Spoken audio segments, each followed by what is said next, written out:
केन्द्र वरेण्य शिक्षा मंत्री श्रीयुक्त धर्मेन्द्र प्रधान जी मार्गदर्शन विजन ओडिशा को नहीं भारत को लेकिन जो लक्ष्य रही आमे सुनवा पाइबा। राज्यर स्वास्थ्य आईटी और संसदीय व्यापार मंत्री बड़ भाई डॉक्टर मुकेश महालिंग महोदय, CSC SPV CO Akshay Jha महोदय, श्री मदन मोहन राउत राज्यर मुख्य तथा ए मंच सम्मुख में बहु संख्यार उपस्थित थिबा समस्त सीएससी सेवक मान मोर शुभेच्छा और शुभकामना।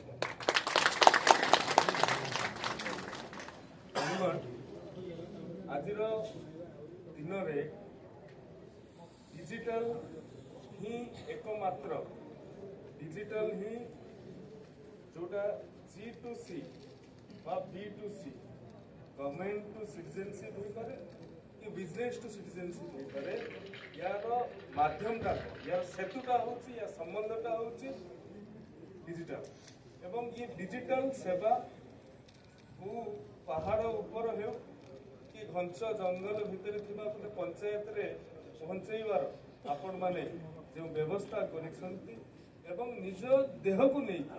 ये कथाटी को आपण माने संपादित करंती। तेणु यही अवसर में मु सर्वप्रथम आपण मान कृतज्ञता ज्ञापन आपण मान धन्यवाद जनाइबी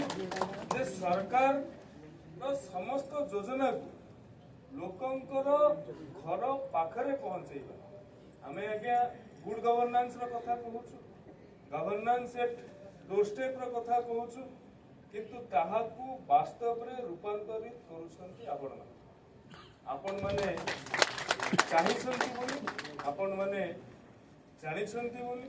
आपण माने चेष्टा करिछंती बोली कोरोना महामारी समय रे भी आम देशर ट्रांजैक्शन रद्द हैला नहीं कि ट्रांजैक्शन ठप हैला नहीं। विश्व अनेक पंडित माने कहथिले जे कोरोना रे भारत रो इकोनॉमी भुसुड़ी पड़ी, कोरोना रे जतिकी गवर्नमेंट रो स्कीम्स अछि जो गवर्नेंस रो व्यवस्था अछि ताहा भुसुड़ी जीवो, किंतु आपण मानकर से समय रे जने फ्रंटलाइन वॉरियर भाव आपण माने काम करिसंती निजर जीवन जीविका को ध्यान देना किंतु लोकंकर काम रे केवली भाव रे आपण माने लागि परिबे से संपर्क रे अत्यंत संवेदनतार सहित आपण माने कार्य करिदिबारु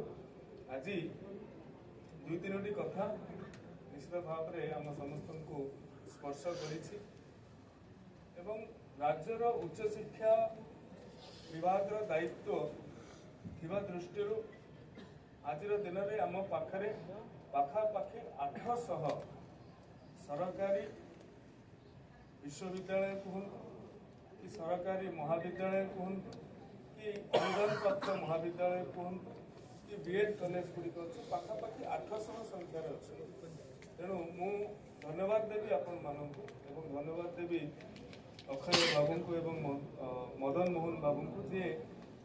से तरफ कहते प्रत्येक शिक्षानुष्ठान उच्च शिक्षानुष्ठान में सीएससी सेंटर खोलिबार प्रावधान करेंगे और राज्य सरकार तरफ जहाँ सहयोग आवश्यक थी आम करूँ।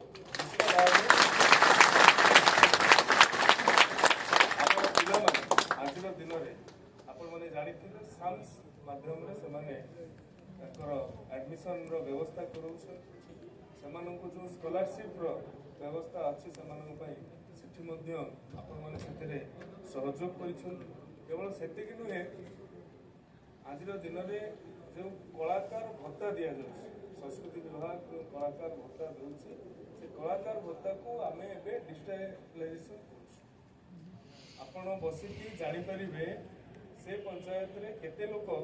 कलाकार भत्ता द्वारा पाई। तेणु नुआ कलाकार भत्तार आवेदन इतिमध्य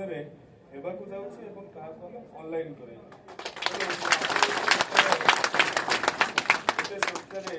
उपस्थित अच्छा निश्चित भाव में सहयोग कामना कर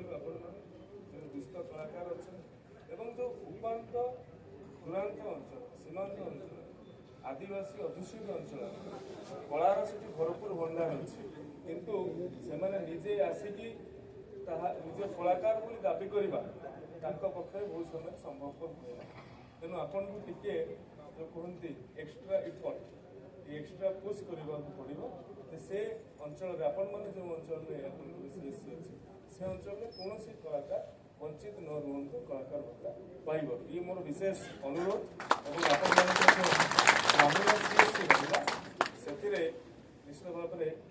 केन्द्रमंत्री महोदय और डॉक्टर मुकेश महालिंग महोदय से संपर्क में आपको अवगत करेंगे मोर आशा अच्छी जो कुटीर शिल्प हो हस्तशिल्प हो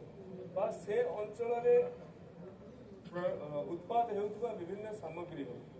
ताहाकू आमे ये ग्रामीण सीएससी को जदि आहरी त्वरान्वित करवा गोटे ऑनलाइन प्लाटफॉर्म जोड़ी जो ऑनलाइन प्लाटफॉर्म काली दिन में कोरापुट कॉफी ठार आरंभ कर कंधमाल हलदी नवरंगपुर अदा ठू आरंभ कर रघुराजपुर पट्टचित्र ये सब गोटे मार्केट प्लेस गोटे मार्केट स्पेस आम निश्चित भाव प्रदान करवा एवं जो सीएससी मानक ई लाइब्रेरी व्यवस्था अच्छे पिलामानंकु जातीय शिक्षा नीति आज दिन में माननीय केंद्र मंत्री महोदय सीधासल तत्वावधान और सीधासल नेतृत्व जातीय शिक्षा नीति 2020 आम राज्य में केजी ठू पीजी पर्यंत लागू होती कृतज्ञ माननीय मंत्री प्रति एवं ये शिक्षा नीति आउ पिलामानंकु परीक्षा पाई पढ़िबा उद्देश्य रे पिलामानंकु बाध्य करा पढ़िबा जानिबा एवं ज्ञान आधारित अर्थनीति रे निजको शामिल करबा उद्देश्य रे से माने ये जातीय शिक्षा नीति सब बेले सेमानंकु प्रचोदित करूछि तेणु आपण मानक पाखरे जो ई लाइब्रेरी व्यवस्था गोटे सिस्टम दुईटी सिस्टम जो पिलामानंकु आपण अनुरोध रहिबो जो वंचित परिवार पिला अभावित परिवार पिला जहाँ पाखे से दूरांत अंचल पिला जहाँ पाखे इंटरनेट अवेलेबिलिटी ना आपण पाखे भारत नेट्र सुविधा सुजोग अच्छे से निश्चित भाव में आपण मैंने दौरान किंतु आहरी प्रदान करेंगे विशेष अनुरोध सहित बाणी विराम दूसरी